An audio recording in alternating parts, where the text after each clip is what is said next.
பிகி news reporting நேயர்கள் அனைவருக்கும் வணக்கம். யாழ்ப்பாணத்துல தற்போது ஒரு விடயம் பேசுபொருளாக மாறியுள்ளது.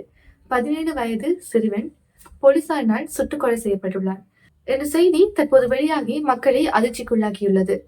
இதுக்கு பின்னால என்ன நடந்தது, எதற்காக இந்த துப்பாக்கிச்சூடு சம்பவம் இடம்பெற்றது என்பது தொடர்பில் போலீஸ் உத்தியோகத்தர்களும் அந்த சிறுவனுடைய குடும்பத்தினர்களும் 2 விதமான வாக்குமூலங்களை அளித்துள்ளார்கள்.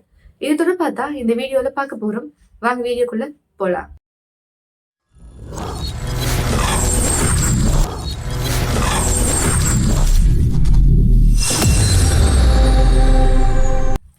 போலீஸ் உத்தியோகத்தர்கள் கூறிய விளக்கத்தின் அடிப்படையில பார்த்தோம்னு சொன்னா, ஊர்காவத்துறை போலீஸ் பிரிவுக்கு உட்பட்ட அல்லப்பட்டி சந்தியில தான் இந்த துப்பாக்கிச் சூட்டு சம்பவம் இடம்பெற்றிருக்கு.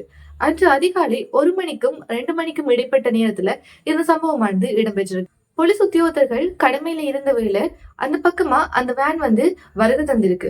அப்ப போலீஸ் உத்தியோகத்தர்கள் அந்த வேனை மறைக்க முற்பட்ட வேளையில அந்த வேன் நிக்காம அல்லப்பட்டி சந்தியில இருந்து மண்டதீவை நோக்கி வேன் போயிருக்கு. போலீஸ் உத்தியோகத்தர்கள் என்ன செஞ்சோம்னு சொன்னா, போலீஸ் நிலைய பொறுப்பதிகாரிக்கு தகவலை வழங்கியிருந்தாங்க. அவர் மண்டதீவுல இருந்து அல்லப்படி நோக்கி வந்து கொண்டிருந்தார். அப்ப வர்ற வழியில அந்த வேனை மறைக்கக்கூடிய சந்தர்ப்பம் இருக்கு. அப்ப 2 பேருமே அதை சந்திப்பாங்க என்ற அடிப்படையில போலீஸ் உத்தியோகத்தருக்கு தகவல் வழங்கப்பட்டிருக்கு. போலீஸ் நிலைய பொறுப்பதிகாரிக்கு தகவல் வழங்கப்பட்டிருக்கு. அப்ப பார்த்தா 2வது தடவையும் அந்த வேன் நிக்காம போயிருக்கு. அவரை கடந்து முதல்ல போலீசார் வானத்தை நோக்கி சுட்டதா குறிப்பிட்டிருக்கிறாங்க. அதுக்கு பிறகுதான் போலீசார் துப்பாக்கி சூட்டை நடத்தி இருக்கிறாங்க. வாகனத்தை நோக்கித்தான் துப்பாக்கி சூட்டு சம்பவம் நடத்தினதாகவும் இது திட்டமிட்டு செய்யப்பட்டது இல்லை என்றும் சொல்லியிருக்கிறாங்க.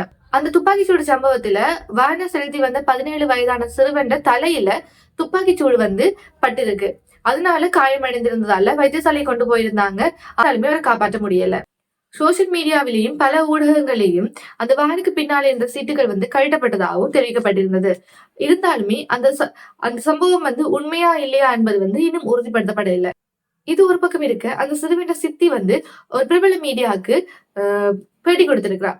அதுல அந்த சிறுவன் 17 வயசாக இருந்தா கூட அந்த குடும்பத்தை ஒரு பொறுப்பாக, அதாவது ஒரு குடும்பத்தின் தலைவராக, குடும்பத்தினுடைய தலைவட்ட நிலையில இருந்து அந்த குடும்பத்தை காப்பாத்தி வந்த ஒருத்தர் தலைவன், அந்த குடும்பத்தோட ஒரு தலைவன் மாதிரி ஓடி ஓடி தங்களுக்காக உழைச்சவன், தங்களுக்கு நிறைய கடன் இருக்கு, அதோட நிறைய பிரச்சனையும் இருக்கு என்ற மாதிரி சொல்லி இருக்கிறார். போலீஸுக்கு காசு கொடுக்கல, அதனாலதான் போலீஸ் சுட்டிருப்பாங்க என்ற மாதிரி தெரிவிக்கப்பட்டிருக்கு. 2 பக்கமுமே வெவ்வேறான விளக்கங்கள் கொடுத்திருந்தவை. வேன் நிறுத்தாம போனதுதான் நாங்க சுட்டுறாங்க என்றும், போலீஸுக்கு காசு கொடுக்கிறதான் என்றதுக்காக தான் சுடுபட்டிருக்கின்ற மாதிரி அந்த சிறுவனை சித்தியை கூறியிருக்காங்க. அந்த வகையில பார்த்தோம்னு சொன்னா, இலங்கையில துப்பாக்கிச்சூடு சம்பவம்ன்றது கொஞ்ச காலமாகவே அதிகமாகத்தான் இடம்பெற்று கொண்டிருக்கு. அந்த வகையில பார்த்தோம்னு சொன்னா, ஒரு 18 வயசுக்கு குறைந்த சிறுவன் டிரைவிங் லைசன்ஸ் இல்லாம ஒரு வாகனத்தை செலுத்தி இருக்க என்று பார்க்கும்போது அது சட்டப்படி ஒரு குற்றமான விடயம் தான். அந்த சிறுவனால துப்பாக்கிச்சூடு இடம்பெறாத சந்தர்ப்பத்துல அந்த சிறுவனால ஏதாவது ஆக்சிடென்ட் நடந்திருந்தா அந்த சிறுவனுக்கு மேல நடவடிக்கை எடுக்கக்கூடிய வாய்ப்புகளும் இருக்கு. அதோட லைசன்ஸ் இல்லாம அவர் ஓடிக்கொண்டு தெரிஞ்சா 18 வயசு கீழே என்றபடியா சிறுவர் சீர்திருத்த பள்ளிக்கும் அனுப்பப்படலாம். அதோட அந்த வாகனத்துக்கான காப்பீடுகள் கொடுக்கப்பட மாட்டாது. இன்னும் பார்த்தோம்னு சொன்னா, அந்த சிறுவனால யாரும் பாதிக்கப்பட்டா அவங்களுக்கு நஷ்ட ஈடும் கொடுக்க வேண்டி ஏற்படும். அப்போ ஒரு சிறுவன் 18 வயசு கீழே வாகனத்தை செலுத்துறதுன்றது இலங்கை சட்டத்தின் அடிப்படையில அதோட தவறான விடயம். இன்னொரு பக்கம் பார்த்தோம்னு சொன்னா அவன் குற்றம் செஞ்சவனாக இருந்தாலும், இப்ப சொல்றாங்க அவனுக்கு பின்னால இப்படி ஒரு குற்றம் இருக்கு, அவன் இப்படி குற்றம் செஞ்சவன் அப்படி எல்லாம் சொல்றாங்க. அது உறுதிப்படுத்தப்படையில. அப்படி அவன் குற்றம் செஞ்சவனா இருந்தா கூட ஒரு வாகனத்தை நிறுத்தாம போனா அதுக்காக துப்பாக்கி பிரயோகம் மேற்கொள்ளலாம் என்றது சரியான விடயமா? ஒரு 18 வயசு குறைந்த சிறுவன் டிரைவிங் லைசன்ஸ் இல்லாம வாகனம் ஓட்டுறது தவறு. அதுக்கு தண்டனை இருக்கு. சட்டத்தின்படி அதுக்கு தண்டனை இருக்கு. ஆனா வாகனம் நிறுத்தாமல் சென்றா அதுக்கு துப்பாக்கிச்சூடு இடம்பெறது சரியா என்றது தற்போது இலங்கையில ஒரு விவாத பொருளாகவே இடம்பெற்றுக் கொண்டிருக்கு.